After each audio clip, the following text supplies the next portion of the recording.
Te doy la bienvenida a Viernes de Terror. Yo soy Enrique Treviño. Comencemos. Me siento contento de llegar a tus oídos una semana más. Cada vez son más personas las que me contactan para decirme cuánto les gusta el podcast, para relatarme alguna anécdota o para recomendarme algún tema. Les agradezco a todas ellas y a ti por estar aquí. El sufrimiento humano deja secuelas allí donde sea que ocurre. Hay calles, edificios, inclusive ciudades o países enteros que evitamos porque sabemos que el peligro acecha. Amenazas que no son precisamente paranormales, pero que construyen una percepción en el consciente colectivo que los estigmatiza. Hay lugares también que después de haber sido testigos de una o varias situaciones horribles, quedan completamente desolados, abandonados y en total deterioro. Solo frecuentados por aquellos que ignoran lo que ahí pasó, o quien por el contrario, aprovecha las pesadas energías y posibles presencias que reemplazaron a las personas vivas que habitaban el sitio, para llevar a cabo trabajos oscuros, invocando fuerzas y presencias tenebrosas. Nuestro país ha atravesado por diferentes etapas históricas de cambio político y social, y ninguna de ellas ha estado exenta de la violencia, las masacres, la tiranía y la depravación humana. Tal como en la actualidad, que la maldad entre las personas impera como una densa capa que nos envuelve cada vez que salimos de casa. Y podemos tener por seguro que todas esas cosas que hoy están pasando se verán reflejadas en las apariciones y fantasmas de un futuro cada vez menos utópico. En el municipio de Mérida, en Yucatán, al oriente de la autopista que conduce a Motul, en una estrecha vía que comunica las comisarías de Cholul y Sitpach, se encuentra la famosa hacienda embrujada de Cholul. Una decadente y abandonada construcción que gozó de suma importancia durante finales del siglo XIX y principios del siglo XX. Con acabados de estilo europeo y escaleras de mármol, la hacienda contaba con su propia capilla y construcciones menores en los alrededores. Dicho territorio le pertenecía al cruel comerciante Primitivo Cázares, que había amasado su fortuna a través de la venta del enequén, un tipo de maguey muy popular en aquellos tiempos que era utilizado para la obtención de distintas fibras. La producción y venta de dicho producto era parte esencial de la economía del área, tanto así que se le llamaba oro verde. Primitivo, por supuesto, no era quien cultivaba ni hacía ninguna labor manual, tenía decenas de trabajadores para eso. Las condiciones laborales en aquel entonces eran casi las de un esclavo en Norteamérica. Trabajaban jornadas de hasta 16 horas, no tenían derecho a comidas y además de ser sujetos a castigos físicos brutales por parte de los capataces, la paga que recibían era prácticamente nada. No te desvíes ni agradezcas que este tipo de tratos ya no existan. Te aseguro que hay lugares que aún funcionan bajo este concepto, y la idea de la esclavitud no ha salido ni un poco de la mentalidad de empresarios y empleadores. Pero volvamos al tema. La maldad de Primitivo no conocía límites. Humillaba a sus trabajadores cada que podía, inclusive, el día de paga, se subía al balcón de la casa principal y simplemente arrojaba las monedas para que sus empleados se arremolinaran a recogerlas en un arrebato de desesperación. Todo esto arrancaba sonoras carcajadas al despiadado comerciante. Pues bien, una de las versiones sobre por qué esta hacienda está maldita dice que en el año 1910, Primitivo salió con su familia en un viaje a Europa. Mientras estaban fuera, la revolución en el país estalló y los trabajadores tenían planes muy distintos a los de su patrón cuando volviese de su viaje.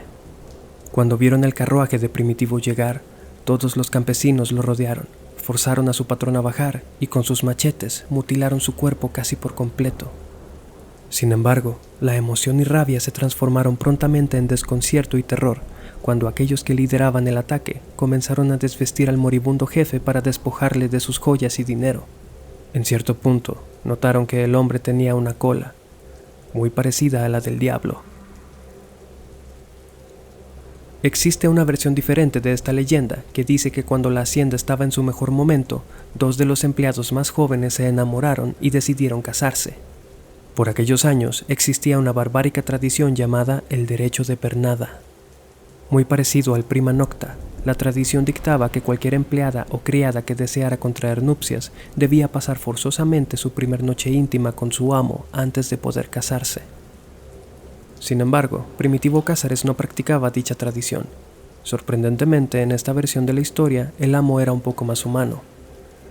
Por otro lado, el capataz de la hacienda, un hombre malvado y violento, quien era casado y tenía una amante, quiso hacer valer ese derecho en nombre del dueño de la hacienda, ya que estaba enamorado de la joven prometida. Al ser una hacienda situada en una zona rural, casi todos se conocían entre sí. Entonces, resulta que la chica próxima a casarse en cuestión era una vieja amiga del amante del capataz. Y una noche, la prometida estaba de visita en la casa del amante, conversando tranquilamente. De repente, la joven comenzó a sentirse muy mal, y como si hubiera ingerido algo tóxico, comenzó a desvanecerse. La amante del capataz, alarmada, recostó a la joven en una hamaca y salió de la casa para buscar ayuda. Como si el destino hubiera tejido una red de oscuras coincidencias, en ese momento el capataz llegó de sorpresa a la casa de su amante. Sus ojos brillaron y sus manos temblaron al no poder concebir su suerte. Aquella joven que él tanto deseaba, recostada en aquella casa sin nadie más que ellos dos, vulnerable y totalmente a su merced. Solo había una cosa que pasaba por su mente y fue justo lo que hizo. La pobre joven trataba de defenderse, pero fue completamente en vano. El horrendo capataz abusó de ella todo lo que quiso. La leyenda aquí se vuelve un poco turbulenta respecto al orden de los hechos, pero el caso es que la joven, una vez recuperada, le comentó a su prometido lo que había pasado. Este, ciego por la ira, se fue a la cantina del pueblo, donde bebió hasta estar muy ebrio. Tomó entonces su machete y en medio de la noche fue a buscar al capataz. Lo encontró orinando cerca de unos arbustos y sin perder un solo segundo se lanzó contra él con su machete. El capataz reaccionó tratando de cubrirse con sus brazos, pero estos fueron mutilados rotundamente con el filo de la hoja de acero. El joven, dominado por la rabia, le cortó el pene al capataz y se lo arrojó a los perros, dejando al hombre desangrándose en el lugar. A la mañana siguiente, cuando la borrachera se le había pasado, el joven despertó y comenzó a ser víctima del pánico por lo que había hecho.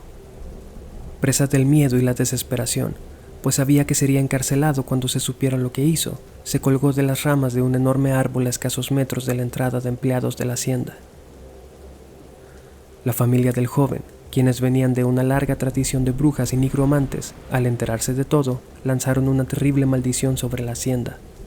Las cosechas de Enequén dejaron de ser fructíferas. La siembra se marchitó y muchos de los compradores más importantes se retiraron del negocio.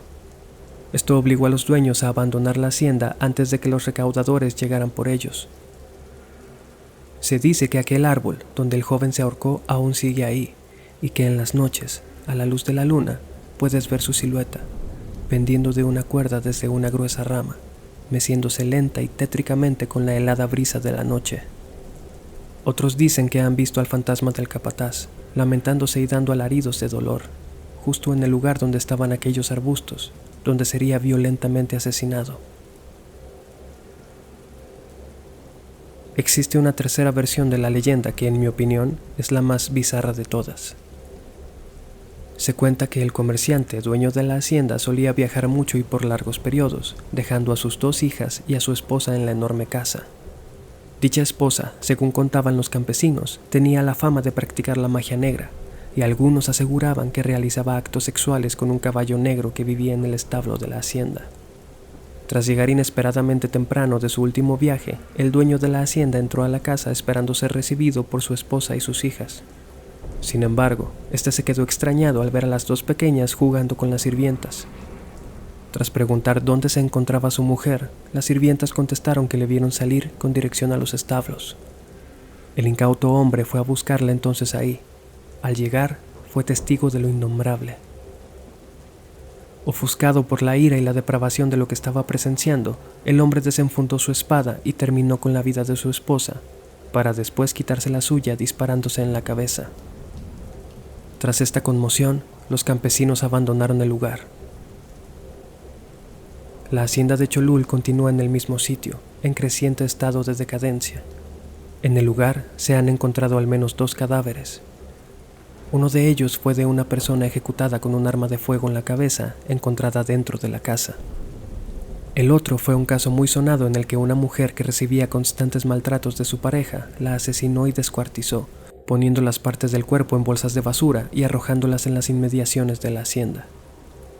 Dentro, se dice que se ha hallado una gran cantidad de materiales de supuesta magia negra, como velas negras consumidas, sangre y cadáveres de animales y diferentes símbolos pintados en las paredes. ¿Te atreverías a pasar la noche ahí?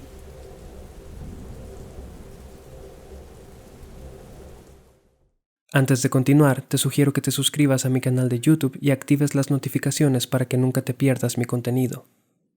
No te olvides de darme follow en Instagram y TikTok, donde puedes encontrarme como Viernes de Terror Oficial.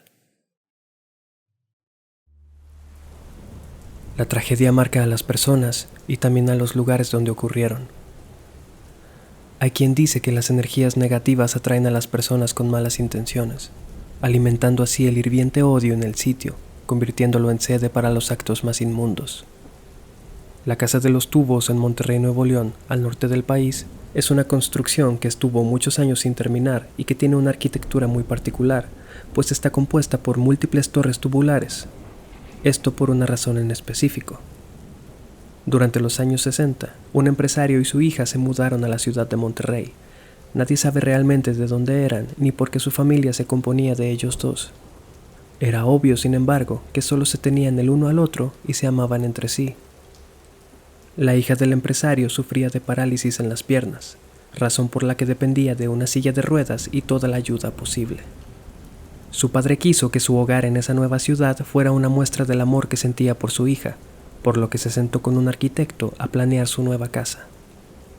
Diseñaron una construcción de 5 pisos, todos conectados por un enorme sistema de rampas, muchas de ellas en forma de caracol, que recorrerían todo el territorio de la casa que se encuentra en la exclusiva colonia Country La Escondida. Por esta razón es que el inmueble tiene estas particulares formas. Contrataron a un gran número de trabajadores y comenzaron la construcción. Poco a poco, el soñado proyecto del empresario iba tomando forma. La ilusión de ver a su hija seguir creciendo en una casa donde podría moverse con mayor libertad le entusiasmaba cada vez más. Pero las cosas comenzaron a complicarse.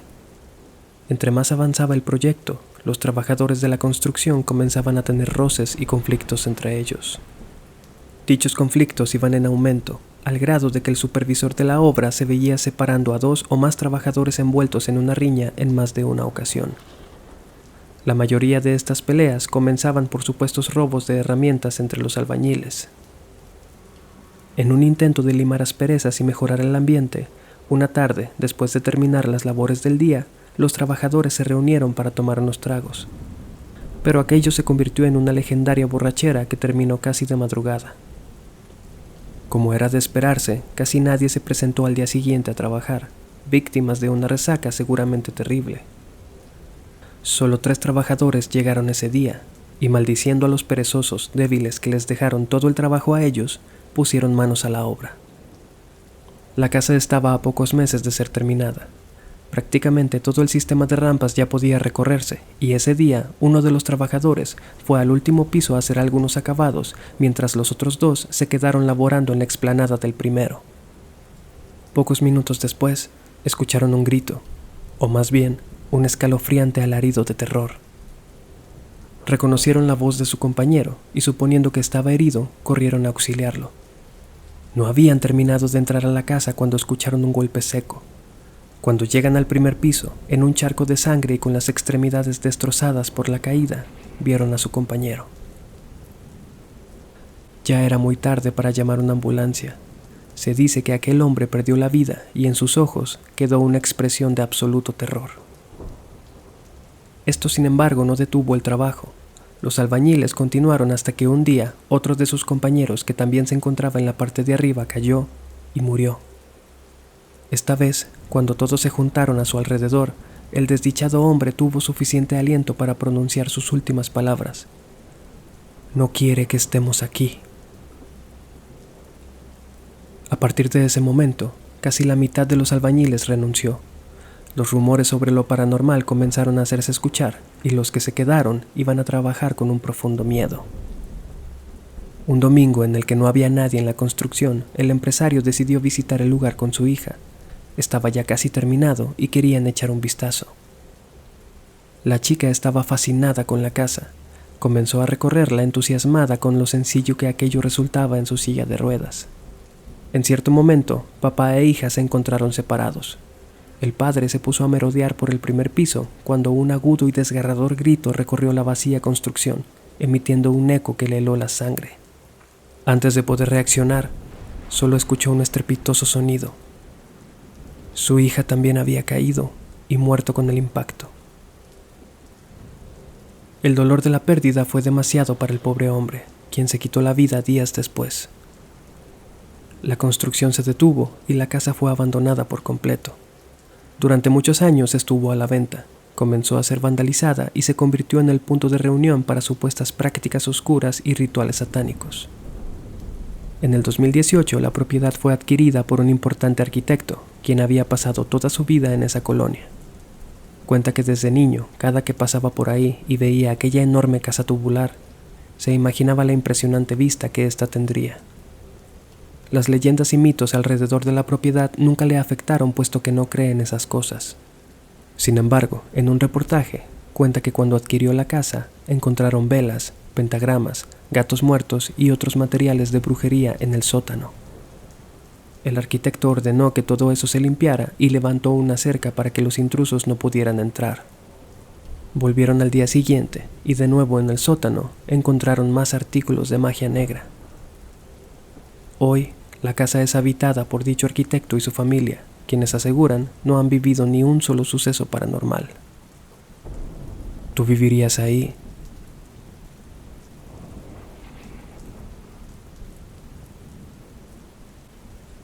Claudia Mijangos, una mujer mazatleca nacida a mediados de los 50, parecía tener una vida completamente normal. Durante su juventud fue reina de belleza en su ciudad natal. Se graduó en comercio y se casó con un banquero con quien tuvo 3 hijos, 2 niñas y un niño. Tras la muerte de sus padres, la familia recibió una considerable suma de dinero, la cual usaron para mudarse a la ciudad de Querétaro. La familia de Claudia era ejemplar. Su esposo trabajaba y ella enseñaba catecismo en el colegio católico al que asistían sus hijos. Sin embargo, en 1989, la pareja comenzó a asistir a terapia marital debido a serios problemas. Según familiares y amigos, Claudia parecía tener trastornos mentales que le ocasionaban brotes psicóticos y episodios violentos. Al no poder superar sus dificultades, el matrimonio se separó de manera informal. En ese tiempo, Claudia comenzó a desarrollar una obsesión con un padre que también daba clases en el colegio de sus hijos. Este, al haber hecho voto de celibato, simplemente rechazaba sus insinuaciones. El 23 de abril de 1989, el esposo de Claudia recogió a sus hijos del colegio y los llevó a casa de su madre. Al llegar, Claudia y él comenzaron a tener una fuerte discusión. Su esposo le reclamó al haberse enterado de su enamoramiento con el padre de la escuela. Claudia lo negó todo y su esposo le pidió que volviesen a estar juntos. Ante su negativa, este simplemente se dio la vuelta y se marchó. Esa misma noche, los ataques y alucinaciones de Claudia volvieron con mucha más fuerza. Mientras sus hijos dormían, ella estaba en su habitación, siendo atormentada por aquellas voces y visiones. Alrededor de las 4 de la mañana del 24 de abril, Claudia llamó por teléfono a una amiga llamada Verónica para pedirle ayuda. Dijo que aquellas voces no la dejaban en paz. Le dijeron que Mazatlán había desaparecido y que todo Querétaro era un espíritu. Verónica le dijo que tan pronto como amaneciera iría a su casa a hacerle compañía. Tras colgar el teléfono, cerca de las 5 de la mañana, Claudia se levantó de la cama, tomó 3 cuchillos diferentes de la cocina, se dirigió a la habitación de su hijo Alfredo de 6 años y recostándose con él en la cama, le sujetó la mano izquierda y se la amputó por completo. Los gritos del niño despertaron a su hermana Claudia María, de 11 años, quien fue corriendo a la habitación y tras presenciar la escena, su madre se abalanzó sobre ella y la apuñaló 6 veces. Por último, asesinó a Ana Belén, de 9 años, enterrándole un cuchillo en el corazón. Los vecinos fueron alertados por los gritos provenientes de la casa, pero nadie reaccionó a tiempo. Claudia fue condenada a 30 años de prisión. Su condena terminó en abril del 2019. La casa donde ocurrieron los crímenes fue bautizada como la Casa de la Hiena de Querétaro o la Casa Mijangos. Durante décadas, múltiples mitos nacieron alrededor del lugar. Decían que de noche aún podías escuchar las súplicas de los niños. Otras personas aseguraban ver rostros desfigurados observándolos desde las ventanas. Según documentaciones de exploradores urbanos, las habitaciones de la casa aún permanecen manchadas con sangre, y la vibra que se siente al estar adentro se describe como una fusión entre tristeza, frío y horror.